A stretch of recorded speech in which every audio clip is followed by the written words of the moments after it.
Hello everyone, কেমন আছেন সবাই? আমি দীপান্বিতা। আমার আরও একটি নতুন ভিডিওতে আপনাদের সবাইকে স্বাগত জানাই। আশা করছি আমার এই ভিডিওটি আপনারা যে যেখান থেকে দেখছেন সকলেই ভালো আছেন, সুস্থ আছেন এবং আনন্দে আছেন। তো পুজোয় বসে পড়েছি। তো এই যে কাপড়টা দেখালাম জানেন, গণেশ ঠাকুরের জন্য আমি কিনেছিলাম। গণেশ ঠাকুরের জন্য এবং হনুমানজির জন্য লাল কাপড়। তো মাথায় দেওয়ার জন্যই আমি কিনেছিলাম, মাথায় উড়নি হিসাবে। তো এটা আর আপনাদের সঙ্গে শেয়ার করা হয়নি জানেন, মাঝখানে একবার কিনে এনেছিলাম, তো বাজারে গিয়েছিলাম, তো শেয়ার করা হয়নি। তো আজকে যেহেতু বুধবার, আজকে আমি গণপতি বাপ্পার মাথায় উড়নিটা দিয়ে দেব। তো গলার অবস্থা এতটাই খারাপ, আমার ভয়েস ওভার দিতে একটু কষ্টই হচ্ছে। এখন যেহেতু একটু ঠান্ডা ঠান্ডা পড়ছে, তো তাই একটু জ্বর সর্দি মতো হয়েছে। তো যার ফলে ভয়েস ওভার দিতে গিয়ে গলাটা একটু আটকে আটকে যাচ্ছে। তো যাই হোক, আমি সমস্ত ফুল এবং গণপতি বাপ্পাকে যেহেতু মালা পরাবো, সমস্ত কিছু রেডি করে নিয়েছি। তো নিয়ে আর একটু চন্দন দিয়ে দিচ্ছি, গুঁড়ো চন্দন, যেটা কেশার চন্দন, ওটাই দিয়ে দিচ্ছি। দিয়ে ঠাকুরের জন্য আমি প্রসাদটা রেডি করব। প্রতিদিনকার মতো আমি যেভাবে রেডি করি আপনারা তো জানেনই। তো রেডি করে নিচ্ছি, তারপরে গণপতি বাপ্পাকে একটু মুছিয়ে দেব এবং একটু ফুল দিয়ে সাজিয়ে নেব।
এবারে আমি গণপতি বাপ্পাকে একটু মুছিয়ে নেওয়ার জন্য, আমি গণপতি বাপ্পাকে যেহেতু বেদিতে বসিয়েছি, আমি সব সময় গণপতি বাপ্পাকে নিচে নামানো উপরে ওঠানো এটা আমার ঠিক পছন্দ নয়।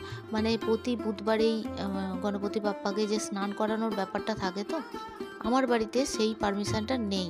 মানে আমার শাশুড়ি মা পছন্দ করেন না। ফলে আমি একটা বেদির মধ্যে রেখেই আমি বুধবারে গণপতি বাপ্পাকে মুছিয়ে দিই। যেহেতু আমার পাথরের ঠাকুর, তো তাই অসুবিধা হয় না। তো একটু গঙ্গা জল নিয়েছি, একটু শুদ্ধ জল, আর তার মধ্যে একটু অগরু দিলাম, দিয়ে আমি গণপতি বাপ্পাকে মুছিয়ে নিচ্ছি। তবে জানেন, যে যার বাড়িতে পুজোর মান্যতা তো আলাদা, তো তাই সবার কথা মেনেই চলতে হয়। সব সময় আমার নিজের মন মর্জি মতো আমি চলতে পারি না, সবাইকে নিয়ে থাকতে গেলে। তবে এগুলো একটু আধটু মেনে তো নিতেই হয়। আপনারা সকলেই জানেন নিশ্চয়ই, যারা সবাইকে নিয়ে থাকেন অবশ্যই জানেন।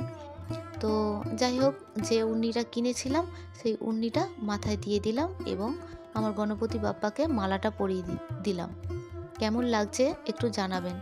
আর এখানে আমি একটু দূর্বা নিয়ে ঠাকুরের কাছে দিয়ে দিলাম এবং ওং গাং গণেশায় নমঃ বলে ঠাকুরকে আমি একটা জবা ফুল বেলপাতা দিয়ে দিলাম। মাথায় উড়নি এবং গলায় মালাটা দিয়ে আমার গণপতি বাপ্পাকে না দেওয়ার পর দেখতে পাচ্ছি যেন একটা অপরূপ সৌন্দর্যে ঠাকুরকে আলাদাই লাগছে আমার গণপতি বাপ্পাকে। তো আমার বেশ ভালো লাগছে জানেন, আজকে পুজো করতে বসে আমার এমনিই মনটা ভালো ছিল, তো গণপতি বাপ্পাকে সাজানোর পর মনটা আরও ভালো হয়ে গেল। তো এবারে আমি হনুমানজির বুকে একটু তুলসী পাতা দিয়ে দিলাম। এবারে মা লক্ষ্মীর ঘটের মধ্যেও আমি একটু জবা ফুল দিয়ে দিলাম। মোটামুটি আজকে জবা ফুলটা জানেন, মানে যে ফুলের দোকান থেকে আনা হয়েছিল অনেকগুলোই জবা ফুল দিয়েছিল। তো গাছে তো সেইভাবে আর ফোটে না। আর ছাদ বাগানটা আপনাদের সঙ্গে শেয়ার করব বলেছিলাম। জানেন, আমার ছাদ বাগানে ফুলের সাথে সাথে একটা সিম গাছ এমনিতেই অনেক দিন আগে থেকেই হয়েছিল, মানে গরমের সময় থেকেই হয়েছিল। তো সিম গাছেও অল্প অল্প সিম হয়েছে, সেটাও আপনাদের সঙ্গে শেয়ার করব। কি জানেন তো, নিজের হাতে গাছ বসিয়ে যখন গাছে ফল ফুল হয়, আলাদাই একটা আনন্দ, আলাদাই একটা অনুভূতি হয়। তো চলুন সমস্ত ঠাকুরকে আমি এবার সাজিয়ে নিতে থাকি এবং আপনারাও পুজোটা দেখতে থাকুন। আর আমার গত ভিডিওতে আমি যে সন্ধ্যা পুজোর ভিডিওটা দিয়েছিলাম তার সঙ্গে কিছু আমি টিপস আপনাদের সঙ্গে শেয়ার করেছিলাম। এরকম আরও অজস্র টিপস আছে, কিন্তু কি বলুন তো, শেয়ার করতে একটু আমার হেজিটেট লাগে। কারণ হচ্ছে অনেকেই মানেন, আবার অনেকেই অনেকের বাড়িতে মানেন না, মানে কুসংস্কার বলে এটাকে অনেকেই ব্যাপারটাকে আর সেভাবে নেয় না। তো আমার মনে হয় সব ব্যাপার কিন্তু এড়িয়ে যাওয়া উচিত নয়, কারণ আমাদের জীবনেই এমন একটা দুর্ঘটনা ঘটেছে। যদি কখনো মনে হয় আমার বাড়ির পারমিশন নিয়েই আপনাদের ঘটনাটা শেয়ার করব। মানে আমিও সেইভাবে আগে এসব মানতাম না জানেন, কিন্তু এমন একটা দুর্ঘটনা আমার বাস্তুর মধ্যেই হয়েছে, তো যার ফলে আমি আস্তে আস্তে মানতে মানতে আমি এমন জায়গায় পৌঁছেছি যে দেখলাম আমি তাতে লাভবানই হয়েছি, আমার কিছু ক্ষতি হয়নি। ফলে তাই আপনাদের সঙ্গে একটু আধটু শেয়ার করতে ইচ্ছা হয়, কিন্তু আবার অনেকেই মানেন, আবার অনেকেই মানেন না। তো তাই সেই কারণেই আমি শেয়ার করতে চাই না। যদি আপনারা আরও কিছু টিপস জানতে চান অবশ্যই শেয়ার করব, এবং আপনারা কমেন্ট বক্সে অবশ্যই জানাবেন। যদি কোনো কিছু টিপস আপনাদের কাজে লাগে তো অবশ্যই জানাবো। তো আজকের ভিডিওটি এই পর্যন্তই রাখছি, দেখা হচ্ছে আপনাদের সঙ্গে পরবর্তী ভিডিওতে। ততক্ষণের জন্য আপনারা সবাই ভালো থাকবেন, সুস্থ থাকবেন এবং আনন্দে থাকবেন। আর ভিডিওর কোনো কিছু অংশ যদি আপনাদের ভালো লেগে থাকে তাহলে লাইক, কমেন্ট, শেয়ার এবং সাবস্ক্রাইব করে পাশে থাকতে পারেন। আজকের মতো টাটা, আপনারা সবাই ভালো থাকবেন।